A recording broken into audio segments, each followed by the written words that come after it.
Bismillahirrahmanirrahim. Assalamualaikum warahmatullahi wabarakatuh. Alhamdulillahilladzi bi ni'matihi wa bi fadlihi tatimmus shalihat. Asyhadu an la ilaha illallah wahdahu la syarika lah wa asyhadu anna Muhammadan abduhu wa rasuluh. Allahumma salli wa sallim wa barik ala hadan nabiyil karim Muhammadin wa ala alihi wa ashabihi wa man sara ala nahjihi wa tamassaka bi sunnatihi ila yaumiddin. قال الله تعالى في القرآن الكريم أعوذ بالله من الشيطان الرجيم يا أيها الذين آمنوا اتقوا الله حق تقاته ولا تموتن إلا وأنتم مسلمون أما بعد فإن أصدق الحديث كتاب الله وخير الهدي هدي محمد صلى الله عليه وسلم وشر الأمور محدثاتها فإن كل محدثة بدعة وكل بدعة ضلالة وكل ضلالة في النار نسأل الله السلامة منها. إخواني في الله rahimani wa rahimakumullah. Alhamdulillah, kembali kita bersyukur kepada Allah karena pada malam hari ini Allah Subhanahu wa taala senantiasa mencurahkan kepada kita rahmat serta hidayahnya sehingga kita masih bisa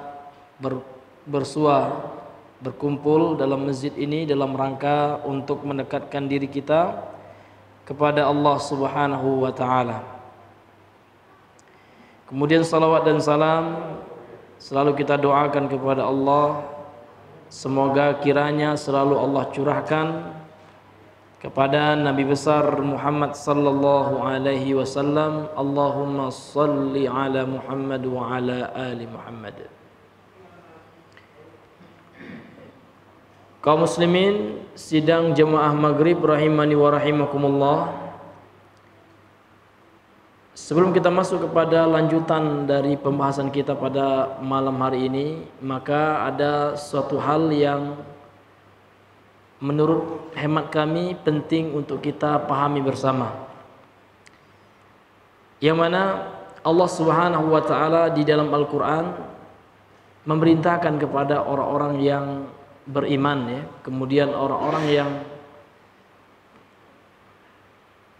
mengikuti Rasul sallallahu alaihi wasallam untuk senantiasa bertanya kepada para ulama dalam setiap permasalahan agama yang masalah itu tidak dia ketahui, sebagaimana firman Allah Subhanahu wa taala, fas'alu ahla dzikri in kuntum la ta'lamun. Maka bertanyalah kepada para ulama ahla dzikri, ya, in kuntum la ta'lamun, kalau seandainya kalian tidak mengetahui, ya. Karena tidak sedikit Bapak Ibu yang dirahmati oleh Allah Subhanahu wa taala kita dapati dalam kehidupan kita, ada di antara kaum muslimin terkadang menyimpulkan sebuah hukum agama hanya dengan sepotong hadis, ya, atau malahan dengan terjemahan saja. Terkadang langsung disimpulkan ini hukumnya seperti ini, padahal untuk menyimpulkan hukum itu ini butuh istinbat namanya, butuh penelitian dan butuh mengumpulkan berbagai riwayat-riwayat. Maka tidak bisa hanya berpatokan pada satu hadis saja. Kita ambil contoh. Ada sebagian kaum muslimin mengatakan amalan itu cuma 3 saja yang mengalir, ya, kepada orang yang sudah meninggal misalkan. Dia hanya berdalil dengan satu riwayat, ya. Kata Nabi sallallahu alaihi wasallam dalam Sahih Muslim, idza mata ibnu adama inqata'a amaluhu illa min salasin. Apabila anak Adam itu meninggal, terputuslah amalannya kecuali dengan 3 hal. Dilanjutkan dalam hadis ini, shadaqatun jariyatun, misalkan sedekah ya yang pahalanya terus mengalir, wal ilmu yuntafa'u bihi, ilmu yang bermanfaat yang diajarkan, wa waladun salihun yad'u lahu, dan seorang anak-anak laki-laki yang saleh, anaknya yang saleh yang mendoakan orang tuanya. Cuma 3 ini saja katanya. Padahal ya dalam hadis ini lihat bagaimana para ulama memahaminya. Ternyata ketika dikumpulkan riwayat-riwayat yang lain, maka 3 yang disebutkan oleh Nabi SAW dalam hadis ini laisa min babit tahdid. Ini bukan bermakna ya pembatasan hanya 3 saja, bukan. Akan tetapi Nabi mengatakan 3 dalam hadis ini min babit tamsil, untuk memberikan contoh. Artinya dalam hadis ini Nabi ingin mencontohkan kepada kita ada 3 ibadah, 3 amalan yang kalau seandainya dilakukan oleh seseorang di dunia ini, kalau dia meninggal maka akan mengalir pahalanya. Iya. Kenapa seperti itu? Karena ternyata ditemukan dalam riwayat yang lain, ya. Bahwasanya disebutkan dalam riwayat lain itu lebih dari 3. Ini menunjukkan apa? Menunjukkan penyebutan jumlah dalam hadis ini bukan pembatasan, akan tetapi hanyalah bentuk permisalan saja, contoh yang diambil oleh Nabi SAW. Karena dalam riwayat yang lain, ya seperti riwayat yang dikeluarkan oleh Imam Al-Baihaqi misalkan, makanya di dalam istimad hukum itu ada yang namanya jam'ut turuq, ya. Seseorang itu kalau membahas sebuah permasalahan maka dia harus mengumpulkan riwayat-riwayat yang berbicara tentang masalah itu, hadis-hadisnya dikumpulkan semua. Maka tidak boleh hanya berpatokan pada satu hadis, ya. Karena dalam riwayat yang lain seperti dalam hadis, kitab hadisnya Imam Al-Baihaqi seperti kitab Syu'abul Iman, ya. Kemudian juga Imam Al-Bazzar dalam kitabnya, bahwasanya Nabi SAW mengatakan sab'un yajri lil abdi ajruhunna wa huwa fi qabrihi ba'da mautihi. Ada 7 perkara yang terus mengalir untuk seorang hamba, kepada seorang hamba pahalanya sedangkan dia di dalam kuburnya setelah matinya, setelah dia meninggal. Maknanya apa? Ternyata hadis yang sebelumnya itu bukan maknanya pembatasan 3 itu saja, namun itu dalam bab, ya, dalam rangka untuk memberikan contoh gitu. Apa saja itu?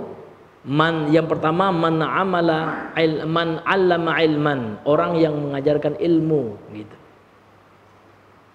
Ilmu agama misalkan diajarkan kepada orang lain, selama diamalkan oleh seseorang, maka walaupun dia sudah wafat maka akan mengalir pahalanya. Dan ilmu-ilmu yang lainnya yang bermanfaat, ya, seseorang mengajarkan temannya ilmu buat nasi uduk yang enak sekali gitu, ya, sehingga ya bermanfaat bagi teman yang dia ajarkan itu, sehingga menjadi sumber nafkahnya, mata pencahariannya. Dengan itu dia menghidupkan keluarganya, menafkahi istrinya. Maka selama dia gunakan ilmu yang kita ajarkan itu, walaupun bukan ilmu agama nih, ya, namun kita niatkan ikhlas, ya, kita ajarkan tidak untuk mendapatkan uang misalkan, ya, atau tidak untuk mendapatkan ganjaran dunia, namun diharapkan adalah ganjaran dari sisi Allah, maka ini akan terus mengalir, Pak. Walaupun orang itu sudah tidak ada lagi di dunia ini, hanya sekedar nama, dia sudah berpindah ke alam baka. Itu man 'allama ilman, orang yang mengajarkan ilmu yang bermanfaat. Tentu ilmu agama yang pertama, manfaatnya tidak hanya di dunia, namun manfaatnya sampai ke akhirat. Dan ilmu-ilmu yang bermanfaat lainnya. Au karnahran, atau orang yang, ya, mengairi sungai, ya, orang yang membuat parit bisa, ya, atau membersihkan aliran air, ya, dan itu mendatangkan kemaslahatan, mendatangkan kebaikan bagi orang lain. Apalagi misalkan dia tinggal di kampung, Pak. Sering saya contohkan dengan ya kalau di kampung itu kan orang suka ke sawah, Pak ya. Nah, dia perbaiki tabe, Pak ya. Banda itu ya kan sumber sawah kan dari air tabe itu ya. Ya dia perbaiki itu ya, dia ikhlaskan ya, dia beri air sawah orang lain, diharapkan ridho Allah, insya Allah walaupun dia meninggal selama digunakan oleh orang lain itu juga ya mengalir pahalanya sama dia gitu. Au hafara bi'ran, atau orang yang menggali sumur dan sumur ini dia gunakan untuk umum ya, dia gunakan untuk sosial, dia niatkan untuk mendapatkan pahala, maka selama sumurnya itu digunakan oleh orang lain walaupun bukan orang, hatta hewan saja yang minum dari sumur yang dia buat bermanfaat bagi makhluk Allah yang lain, maka ini akan terus mengalir pahalanya walaupun dia sudah wafat gitu Pak. Au gharasa nakhlan, atau dia tanam sebatang kurma.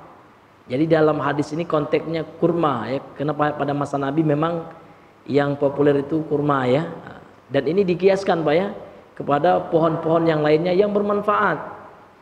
Kita tanam pohon ya kan, dimakan sama burung Pak, kita ikhlaskan, ini akan menjadi sedekah jariyah bagi kita, pahalanya ya, pahala jariyah mengalir kepada kita. Atau dimakan orang ya, ya, dan kita ikhlaskan itu, tentu pahalanya luar biasa Pak ya. Au bana masjidan, atau dia bangun masjid ya. Au warrasa mushafan, atau dia wariskan mushaf, dia infakkan mushaf. Au taraka waladan yastaghfiru lahu ba'da mautihi, atau dia ya meninggalkan anak saleh yang mana anak itu mendoakan ampunan baginya, beristighfar untuknya ketika dia meninggal, dan ini terus ya Pak ya mengalir. Jadi seperti itu ya. Jadi adapun hadis-hadis tentang jumlah tertentu maka tidak bisa langsung kita cut ya. Dan kita harus ya mengumpulkan jalur-jalur yang lainnya. Kecuali memang sesudah dikumpulkan memang tidak ada lagi, memang memberikan makna pembatasan, Bang. Ya. Contoh hadis tentang istighfarnya Nabi setelah sholat itu memang sudah dikumpulkan oleh para ulama ya kan. Memang enggak lebih dari 3 gitu. Karena Nabi sallallahu alaihi wasallam idzan sharafa min sholati istaghfara thalathan. Adalah Nabi sallallahu alaihi wasallam apabila selesai salat ya istaghfara salasan, beliau beristighfar 3 kali. Ini memang memberikan makna pembatasan, karena ketika dikumpulkan hadis-hadis tentang sifat salat Nabi cuman seperti itu caranya gitu. Maka kalau kita tambah ini bisa bid'ah gitu ya, 4 kali misalkan.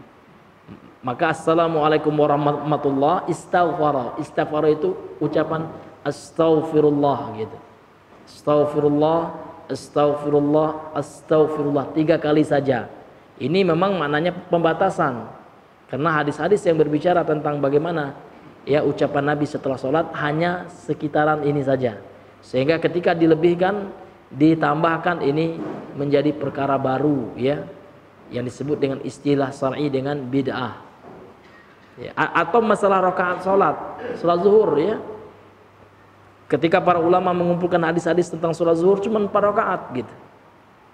Nah, jadi kalau ada orang nambahnya, enggak, kita tambah 1 lagi jadi 5 rakaat, ya ini sudah ya menjadi bid'ah ya, yang tersesat. Ini hadirin yang dimuliakan oleh Allah. Ini beberapa contoh ya Pak ya. Sehingga ada juga selebaran itu di media sosial ya, orang hanya berdalil dengan terjemahan hadis gitu ya. Allah Subhanahu wa taala itu akan membangunkan surga katanya di rumah barang siapa yang meninggalkan perdebatan dalam agama walaupun dia benar.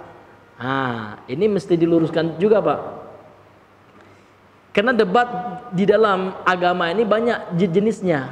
Bahkan dalam bahasa Arab itu banyak, ada jidal ya, ada miraq. Yang dikatakan dalam hadis itu adalah miraq, debat kursir ya. Ya, debat yang gak ada manfaatnya. Namun kalau berdebat untuk menegakkan kebenaran, bahkan Al-Qur'an Allah yang memerintahkan wajadilhum billati hiya ahsan. Ini malahan kepada orang ahlul kitab gitu ya. Maka jidallah ya kan. mereka, namun dengan cara yang terbaik gitu. Nah, mereka hanya berdalil dengan satu potong hadis, namun pemahaman pun mereka samaratakan gitu ya. Seluruh jenis debat, walaupun debatnya untuk kebaikan juga nggak boleh katanya gitu ya. Iya, padahal ini nggak benar gitu ya. Karena tidak akan bertentangan antara satu ayat dengan ayat yang lainnya, Al-Quran dan As-Sunnah gitu. Ya, yang dilarang oleh Nabi itu, ya kan, ana zaimun, kata Nabi ya, bi baitin min wasatil jannah liman tarakal miraa walau kana muhiqqan, kan gitu lafaznya, atau kama qala Nabi sallallahu alaihi wasallam. Saya menjamin ya satu rumah di tengah-tengah surga, liman tarakal miraa, barang siapa yang meninggalkan miro, ya, dalam lafaznya miro gitu, walau kana muhiqqan, walaupun orang itu benar gitu. Jadi miro itu beda dengan jidal, walaupun terjemahan teks Indonesianya sama-sama debat gitu. Namun yang dimaksud dengan miro itu adalah debat kusir ya. Ya, debat yang mana tidak ya untuk menampakkan kebenaran gitu ya. Namun debat yang hanya tidak berdasarkan ilmu gitu ya.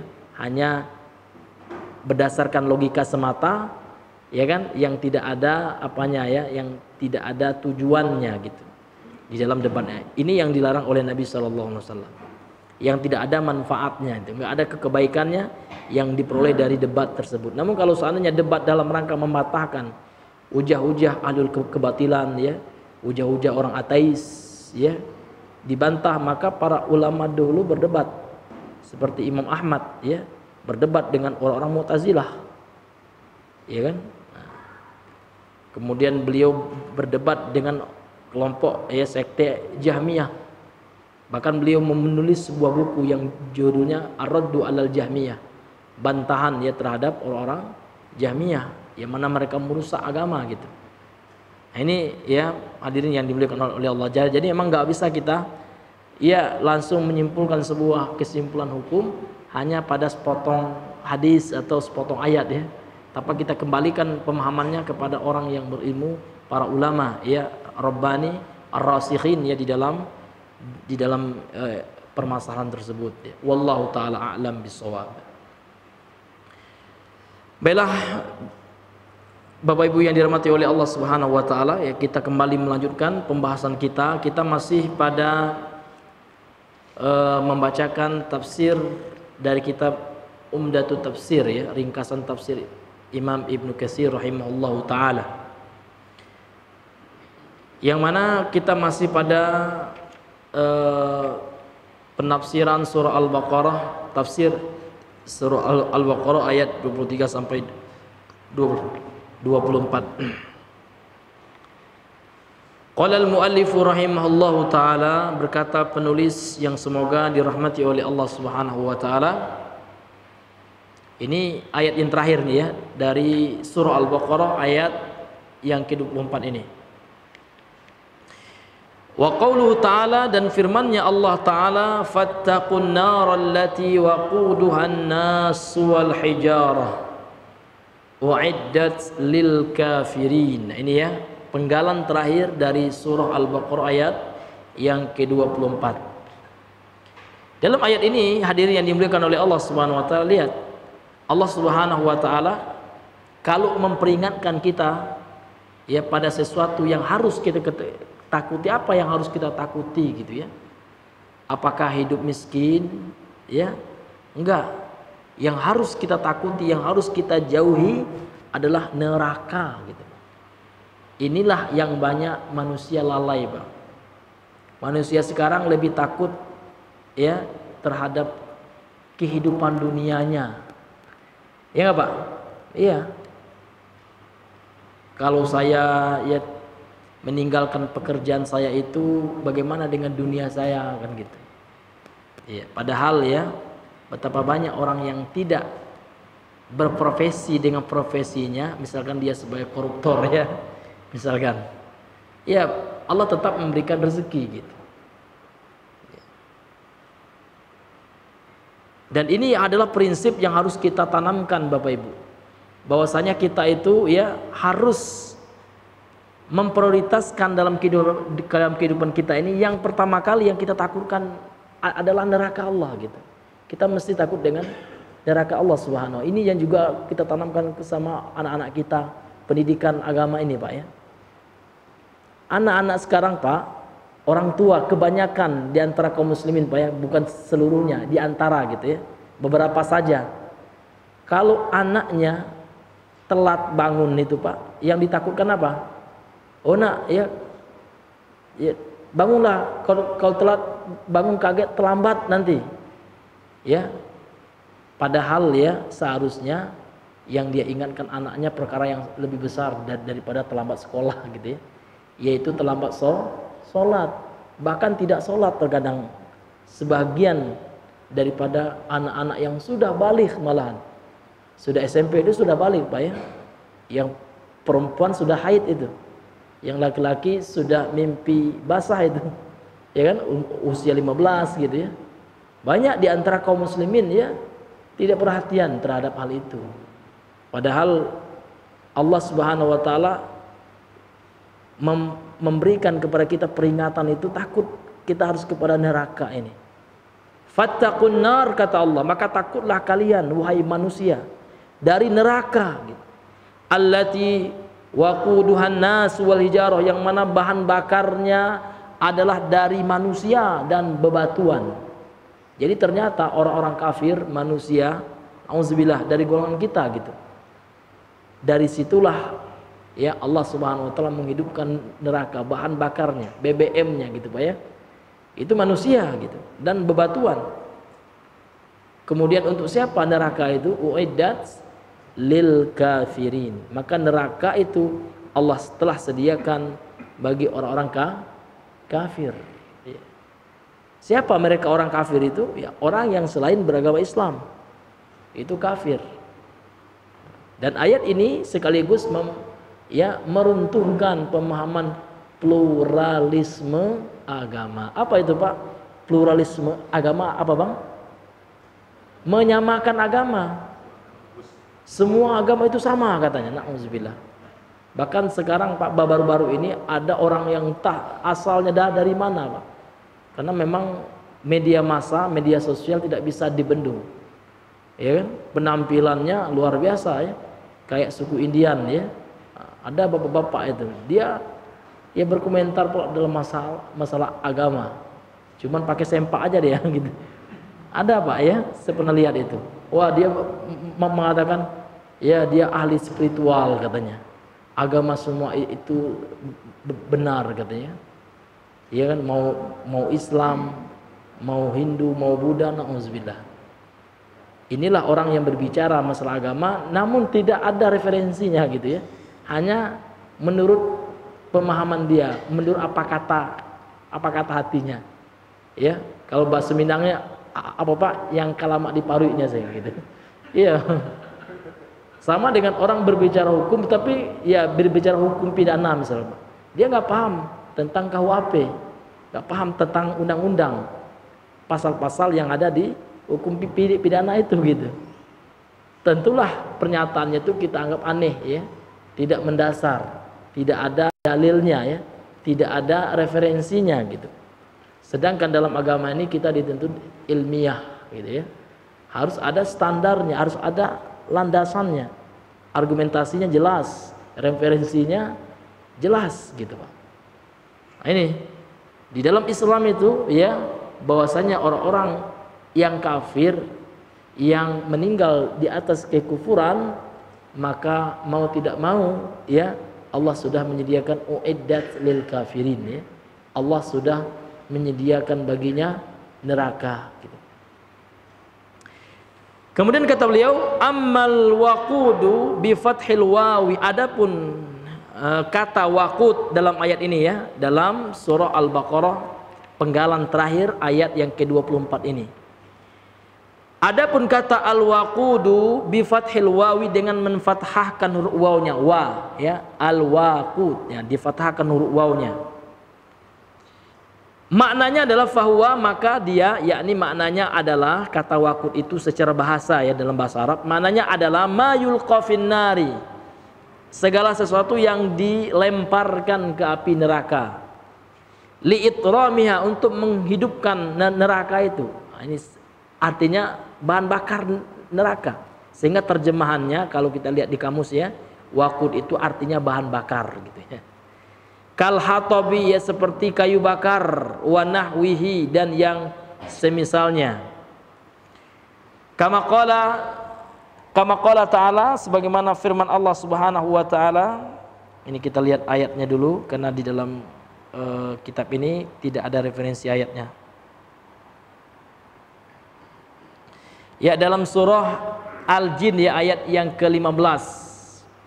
Kata Allah Subhanahu wa taala, wa ammal qasituna fakanu li jahannam hataba. Ya. Ini ketika Allah menjelaskan tentang jenis-jenis jin. Jin itu ada yang salihun, ada yang saleh. Ada juga yang al-qasitun, yang menyimpang gitu ya. Yang menyimpang dari keimanan, dari petunjuk, dari hidayah Allah, dari Al-Qur'an dan As-Sunnah. Jadi syariatnya jin itu sama dengan kita. Nabi jin itu juga Nabi Muhammad SAW. Makanya Rasulullah itu adalah Rasul, Nabi dan Rasul untuk tsaqalain ya. Arsalallahu ta'ala ala tsaqalain. Tsaqalain ini ya adalah jin dan manusia. Jadi kalau ditanya siapa nabinya jin, ya nabi manusia juga gitu. Karena memang di dalam Al-Qur'an ya, di dalam surah Dzariyat ayat ke-56 itu Allah Subhanahu wa taala menciptakan jin dan manusia itu tujuannya sama. Sebagaimana firman Allah, wa ma khalaqtul jinna wal insa illa liya'budun. Sama, tujuannya sama. Tidaklah aku ciptakan jin dan manusia, kata Allah, melainkan untuk ya beribadah kepadaku, yakni beribadah kepada Allah Subhanahu wa taala. Jadi rasulnya jin itu sama, juga Nabi Muhammad sallallahu alaihi wasallam. Sehingga memang ada dalam surah Al-Jin itu ya, sekelompok jin ya, nafarun minal jin ya, mereka mendengarkan bacaan Al-Qur'an, belajar ya dengan Nabi Muhammad sallallahu alaihi wasallam ya. Dan ada ya jin itu yang jin muslim, dan ada dai-nya juga dari kalangan jin gitu ya. Jadi kata Allah Subhanahu wa taala dalam surah Jin ayat Al-Jin ayat ke-15 ini, Allah Subhanahu wa taala mengatakan, wa ammal qasituna, adapun orang-orang yang menyimpang dari kalangan jin tersebut, fakanu li jahannam hataba, maka dia kelak ya di hari kiamat sebagai bahan bakar, kayu bakar. Hatab itu kayu bakar bagi neraka jahanam gitu. Ini nauzubillah Pak ya. Sehingga Allah Subhanahu wa taala dalam banyak ayat, diantaranya dalam surah At-Tahrim ayat yang ke-6 itu, Allah ya selalu mengingatkan kepada kita untuk memelihara diri kita Pak, menjaga diri kita, kemudian keluarga kita gitu ya, dari siksa api neraka. Ini kewajiban sebenarnya seorang orang tua gitu. Jadi memang orang tua itu tidak hanya berkewajiban bagaimana anaknya bisa makan, bisa minum, diberikan fasilitas untuk mendukung kehidupannya di dunia ini ya kan. Kalau punya uang mungkin belikan mobil untuk anaknya. Tidak hanya itu. Ya kan? Allah Subhanahu wa taala mengatakan, ya ayyuhalladzina amanu qu anfusakum wa ahlikum nara. Wahai orang-orang yang beriman, kata Allah, jagalah diri kalian dan anak keturunan kalian dari apa Pak? Ya, dari siksa api neraka. Kita tidak hanya menjaga anak kita dari kebodohan. Ya. Kita tidak hanya menjaga anak kita dari ketertinggalan dunianya. Karena orang sekarang kan dia pikir, oh anak saya kalau seandainya begini, oh ini nggak sukses ntar ya. Jadi gembel anak saya gitu kan. Nah, jadi hendaknya mindset orang tua itu tidak hanya sekedar kehidupan dunia saja.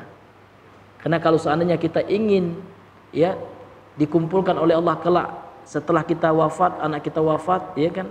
Kalau kita pingin Allah kumpulkan kelak sama-sama lagi bersama di dalam surga, keluarga yang abadi sampai ke surga, tentu bagaimana kita menjaga anak kita supaya enggak masuk neraka.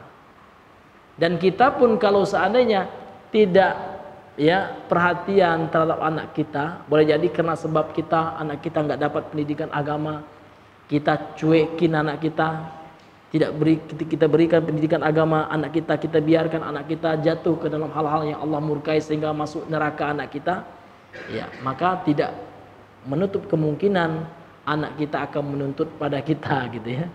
Boleh jadi kita soleh ya, masya Allah, sholatnya luar biasa, nggak pernah tinggal, anaknya nggak tahu, nggak diperhatikannya, mau sholat mau apa lantak sonolah gitu ya. Nah, boleh jadi anak itu ntar ya akan menuntut kepada kita dan dikhawatirkan akan menjadi batu ya, batu yang menghalangi kita untuk masuk ke dalam surga. Nauzubillahi min zalik. Maka itu tugas orang tua. Jadi tugas orang tua itu ini tugas yang paling pokok ini Pak ya, yang paling prinsip ya, bagaimana kita menjaga anak kita, keturunan kita dari siksa api neraka. Artinya jaga tauhidnya, jangan sampai anak kita syirik gitu ya.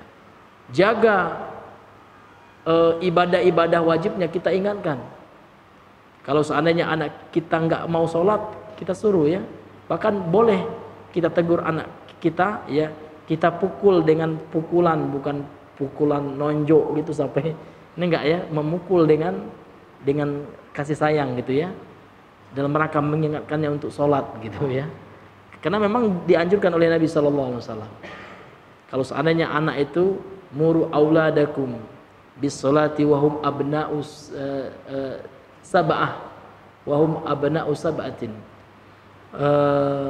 perintahkan anak kalian untuk sholat ya, ketika sudah berusia 7 tahun, karena sudah mumayyiz itu, dia sudah bisa membedakan antara mana yang sholat, mana yang bermain kan, sudah masuk masa tamyiz gitu, mumayyiz, bisa dia bedakan. Wadribuhum, dan pukullah mereka, pukul disebab kayak bukan mukul yang keras gitu, enggak gitu ya, artinya agak ditegaskan gitu. Wahum abna'ul asyarah, ketika anak kita sudah berusia berapa Pak? 10 tahun, disebutkan di dalam hadis sahih gitu. Ini menunjukkan apa? Iya, salat adalah perkara yang sangat penting gitu. Banyak sekali di antara orang tua ya, ini yang pernah kami alami gitu Pak ya, waktu kami jadi garin dahulu ya. Iya, ada acara didikan subuh kalau di Sumatera Barat itu kan hari Ahad gitu kan. Nah, jadi orang tua itu ngantar anaknya gitu ya, antar anaknya, tapi balik lagi nggak mau sholat gitu Pak. Nah ini parahnya terkadang Pak, anaknya diantarnya subuh-subuh ke masjid ya kan, habis itu dia balik. Nah, iya kan nggak rugi juga, sholat dulu kan. Nah, habis itu tinggalkan anaknya, kemudian anaknya akan melaksanakan kegiatan didikan subuh itu Pak ya. Ya seperti membaca rukun-rukun sholat kan gitu biasanya ya Pak ya, didikan subuh itu ya. Iya, inilah diri yang dimuliakan oleh Allah Subhanahu wa taala. Iya, terkadang fenomena yang seperti itu yang sangat miris terkadang yang kita jumpai di kalangan masyarakat kita. 6. Kemudian wa qala ta'ala, kemudian Allah Subhanahu wa taala berfirman dalam surah Al-Anbiya nih ya, ayat 98. Innakum wa ma ta'buduna min dunillahi hasabu jahannam antum laha waridun. Kata Allah Subhanahu wa taala, innakum, sesungguhnya kalian, wa ma ta'buduna min dunillah, dan apa yang kalian sembah selain Allah, hasabu jahannam, maka dia akan menjadi bahan bakar ya. Jadi hasabu ini hampir sama maknanya dengan waqud ya. Hasabu jahannam, maka dia akan menjadi bahan bakar neraka jahanam. Antum laha waridun ya, kamu pasti akan masuk ya ke dalam neraka itu. Nah, ini adalah ancaman Allah Subhanahu wa taala kepada orang-orang yang melakukan kesyirikan. Di samping dia beribadah kepada Allah, di samping dia menyembah Allah, ya dia juga beribadah ya, menyembah kepada selain Allah Subhanahu wa taala. Di samping dia sujud kepada Allah, ya dia juga sujud ya kepada selain Allah. Boleh ya kepada pohon yang dianggap keramat, ya, atau kepada orang soleh yang diagungkan gitu ya, sehingga kedudukannya disamaratakan dengan Allah sehingga dia sujud dia ke kakinya gitu ya. Ini nggak boleh, Pak. Karena sujud itu adalah bentuk penghinaan diri, bentuk kita menghambakan diri, sehingga sujud itu hanya kepada Allah. Karena sujud itu, Pak, lihat, ini kepala kita nih, Pak ya, anggota tubuh kita yang paling tinggi nih, kepala. Ketika kita letakkan di tempat yang paling rendah, sejajar dengan kaki kita, itu maknanya adalah penghinaan diri, dan kita tidak boleh menghinakan diri kecuali hanya kepada Allah Subhanahu wa taala. Ya. Dan itulah ibadah hamba kita ini, budak Allah. Abdun itu kan kalau bahasa kasarnya budak gitu ya. Jadi yang namanya budak tentu harus patuh tunduk kepada tuannya. Maka Allah Subhanahu wa taala adalah Rabb kita, lebih daripada tuan lagi gitu ya. Iya. Maka kita betul-betul harus ya menghinakan diri kita di hadapan Allah Subhanahu wa taala. Sehingga kita sujud ya hanya kepada Allah. Sehingga nggak boleh orang ya sujud ya kepada selain Allah gitu. Ya. Kemudian ada juga pertanyaan mungkin, bagaimana dengan ayat ya bahwasanya Allah Subhanahu wa taala menyuruh ya Nabi Adam malaikat untuk sujud kepada Nabi Adam gitu. Maka kita katakan yang pertama, sujud dalam ayat itu bukan sujud ibadah. Kemudian yang kedua, syariat setiap para nabi itu berbeda. Iya. Kalau dalam syariat Nabi Muhammad SAW nggak boleh sama sekali, Pak ya. Iya. Mau itu sujudnya niatnya ibadah ataupun sekedar penghormatan, namun dia gitu ya sungkem. Ini dilarang oleh Nabi SAW. Ya, jadi kalau seandainya kita memang harus menghormati orang tua, harus, Pak, wajib itu. Bahkan Nabi mengatakan sampai diancam, laisa minna man lam yu'akkir kabirana. Enggak merupakan umatku, kata Nabi, bukan bagian dari kami, bukan bagian dari umat Rasul gitu, yang tidak menghormati yang tua. Namun menghormatinya tentu dengan cara yang sudah ada batasannya ya. Iya. Kita memberi salam, kemudian bolehkah kita mencium tangan orang tua? Boleh. Nah, dengan syarat kita nggak sampai sujud ya. Nggak sampai kita merendahkan badan kita seperti ruku gitu, Pak. Nah, ini yang mesti kita perhatikan gitu. Karena ini dilarang oleh Nabi Muhammad sallallahu alaihi wasallam gitu.